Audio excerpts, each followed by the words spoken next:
प्यारे साथियों नमस्कार। आज इस वीडियो में हम लोग बात करने वाले हैं सुप्रीम कोर्ट के लेटेस्ट कुछ जजमेंट जो न्यायमूर्ति डी.वाई. चंद्रचूड़ के द्वारा दिए गए हैं और आपने इसका पहला पार्ट को काफ़ी अप्रिशिएट किया था। उस वीडियो का लिंक आप लोगों के इस वीडियो के डिस्क्रिप्शन में मिल जाएगा। एंड आज हम लोग और नए 3 जजमेंट की बात करेंगे which is related to the supreme court. और ये इनका जजमेंट जो है अभी जिस दिन मैं वीडियो रिकॉर्ड कर रहा हूँ उसी दिन जो है आ गया है। तो चलिए इस पर थोड़ा डिस्कस कर लेते हैं और देख लेते हैं कौन से नए 3 जजमेंट जो हैं आप लोगों के सामने आए हैं। सबसे पहले जो जजमेंट है वो है Anjum Qadri versus union of India का। और ये किससे रिलेटेड है? आर्टिकल 14 एंड कॉन्स्टिट्यूशन के पार्ट 13 को इसमें चैलेंज किया गया था on the ground of the basic structure of the constitution, यानी संविधान के मूल ढांचे को से रिलेटेड था। यदि इस आधार पर किसी कानून को चैलेंज किया जाता है तो सुप्रीम कोर्ट ने इसको स्टेप डाउन कर दिया है, यानी कानून को रद्द कर दिया। और इसी कानून का एक एग्जाम्पल है विच is related to Uttar Pradesh मदरसा शिक्षा बोर्ड अधिनियम, Uttar Pradesh board of Madrasa education 2004।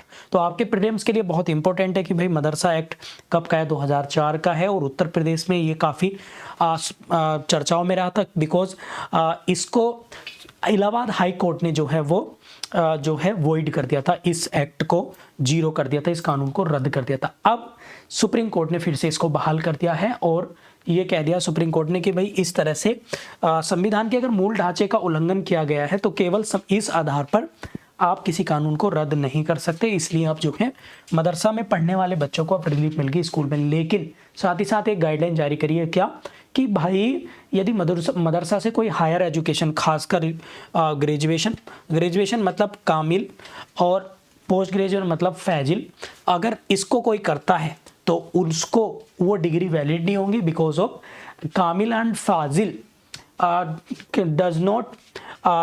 Does not following the UGC act rules या नियम। तो यह कानून तो इसमें सीधा सीधा बात कह दिया है कि स्कूली शिक्षा आप लोग मदरसे से करा सकते हैं परंतु हायर डिग्री के लिए आपको यूजीसी के मानकों को फॉलो करना ही पड़ेगा।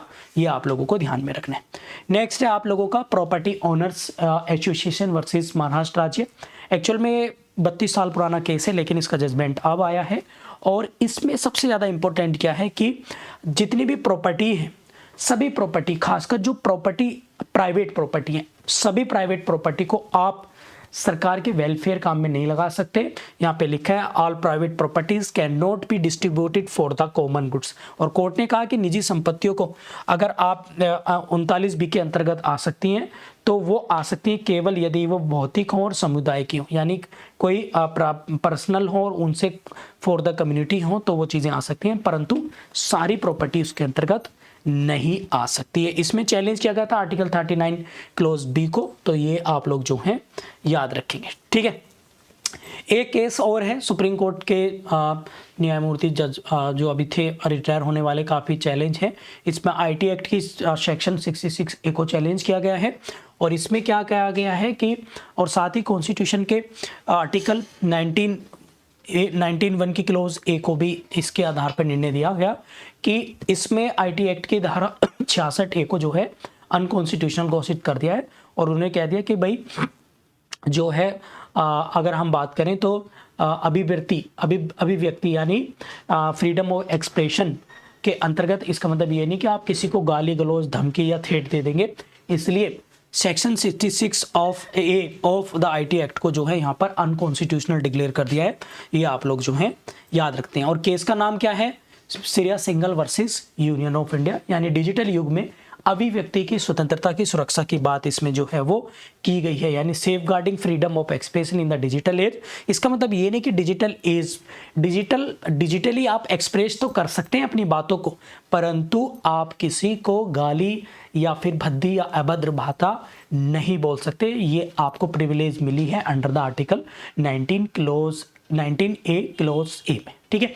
तो ये टॉप 3 जजमेंट थे, बहुत इंपॉर्टेंट है। आई होप ये वीडियो आप लोगों को पसंद आएगी एंड इस तरह की और भी वीडियोस मैं लाता रहूँगा। आप लोग कमेंट में ज़रूर बताइएगा कि आप लोगों को ये वीडियो कैसी लगी और यदि इस तरह की वीडियोस और आप चाहते तो प्लीज़ कमेंट जरूर करिएगा, मैं तुरंत आप लोगों के लिए वीडियो बनाता रहूँगा और इजी लैंग्वेज में और हिंदी और इंग्लिश दोनों में। और ये PDF आपको प्राप्त करनी है तो तुरंत डाउनलोड करिए हमारा ऐप टारगेट फॉर IQ, और वहाँ पे फ्री स्टडी मटेरियल में आपको लीगल करंट अफेयर का ऑप्शन मिलेगा और वहाँ पर ये आप लोगों को PDF जो है तुरंत मिल जाएगी। ठीक है, तो चलिए आशा करता हूँ आप लोग अच्छे होंगे और अच्छे से प्रिपरेशन चल रही होगी। मिलता हूँ किसी नेक्स्ट वीडियो में। Thank you.